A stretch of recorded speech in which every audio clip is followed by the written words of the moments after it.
皆さんこんにちは、ネストリングスです。今回もインパクトドレイクとゴーストサークルのパーツを使って 3on3 バトルをやっていきたいと思います。今回はチョメマルがゴーストサークルのパーツを使って、そして野水航がインパクトドレイクのパーツを使って 3on3 バトルをやっていきたいと思います。それじゃあ早速やっていきましょう。シ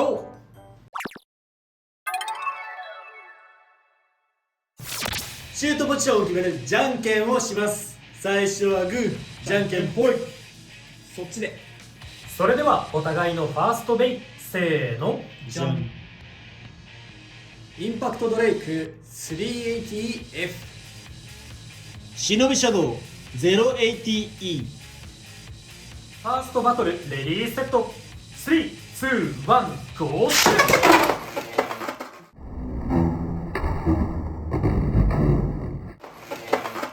エクストリームフィニッシュ。インパクトドレイクにスリーポイント。これはインパクトの攻撃力が強いんじゃなくて忍びが軽い。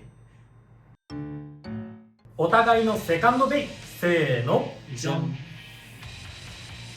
エアロペガサス 160LR。 ゴーストサークル 385D。 セカンドバトルレディーセット、3、2、1、ゴー！危ねえ。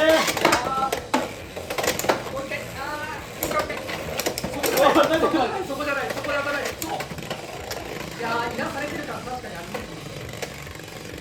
ただなんかドットだからね。そうね、時給結構ドットあるからね、ずれてはいるな。なんか飛び方すごくない？飛ばされてる。スピンフィニッシュ。エアロペガサスに1ポイント。ということで、この 3on3 バトルの勝者は野水航。いや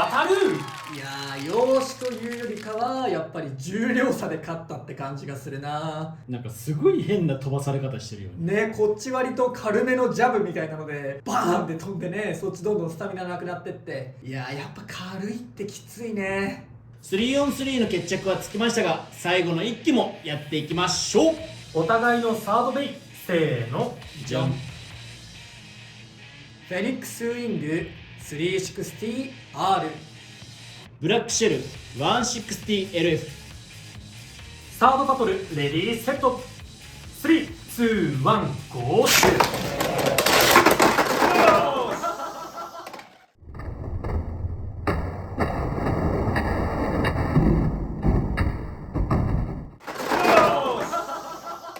ラストフィニッシュ。ブラックシェルに2ポイント。やったぜ。いやー、何が起こったかは見えてない。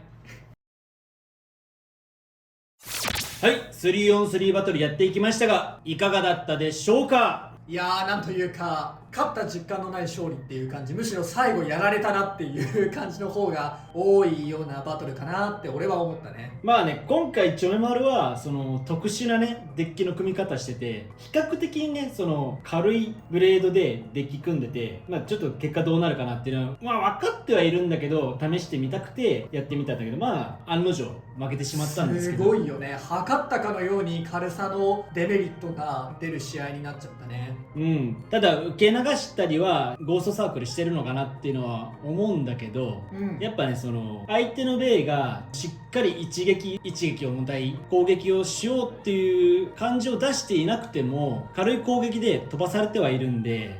まあ、やっぱそこがね重量の問題なのかなって思うかそうだな。ね。うんだいぶね、ゴーストサークルそんなにエアロペガサスが攻撃的じゃなかったシーンでもなんか一方的に飛んじゃってでロスしちゃってみたいなのは見えたね。悪くはないんだろうけど、やっぱり重量がネックって感じかな。ま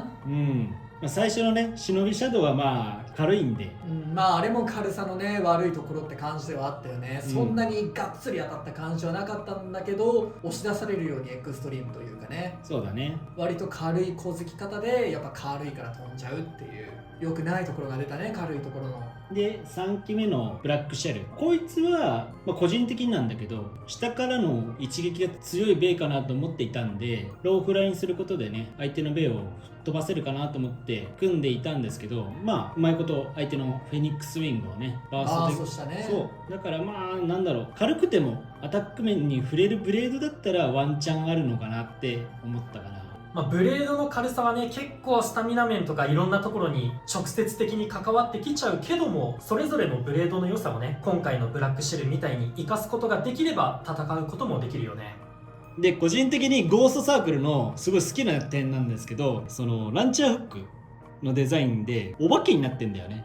そこがねすごい好き。デザインはいいよね。そうデザインはいい、すごいこだわってんなって感じ。デザインで言うとね、このインパクトドレイクもね、このラバーのところにね目があって下がちょっと牙っぽくなっててバク転ベイのような感じがしてて、俺はこのインパクトドレイクのデザインも結構好きなんだよね。ということで今回私野光航はインパクトドレイクを使いましたが、今回のね勝負はあんまりこのインパクトドレイクの強さっていう感じではなかったと思うんですけど、個人的な感想としてはかなりピーキーなブレードかなと思いますね。うまくはまった時はめちゃめちゃ強いんだけど、そうじゃない時かなり厳しいかなっていう印象ですね。で、つぶやきさん太郎のインパクトドレイクが結構ラバーでね相手を攻撃してるっていう印象があるんですけど、僕のインパクトドレイクは結構何回も回したんですが、なんかあんまりラバーで当たってるっていう感じがしなくて、だからこう結構ブレードの下の方にあるから80で高くしてこのラバーの部分で当たりに行こうみたいな感じのカスタマイズなんですけど、やっぱりなんか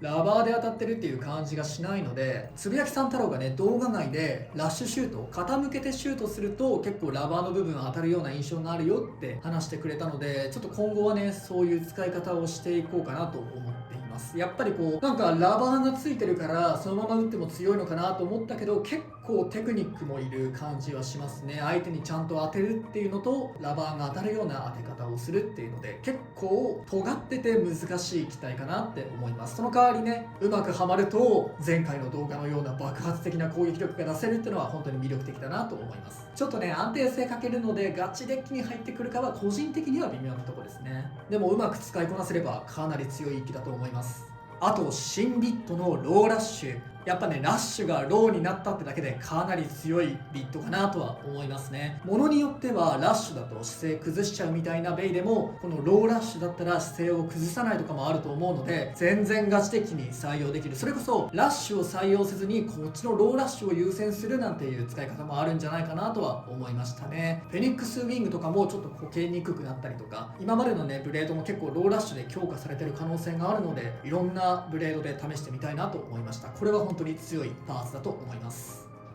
皆さんもよかったらインパクトドレイクランダムブースターボリューム5買って遊んでみてください。この動画が良かったらグッドボタンとチャンネル登録よろしくお願いいたします。それじゃあまた次の動画でお会いいたしましょう。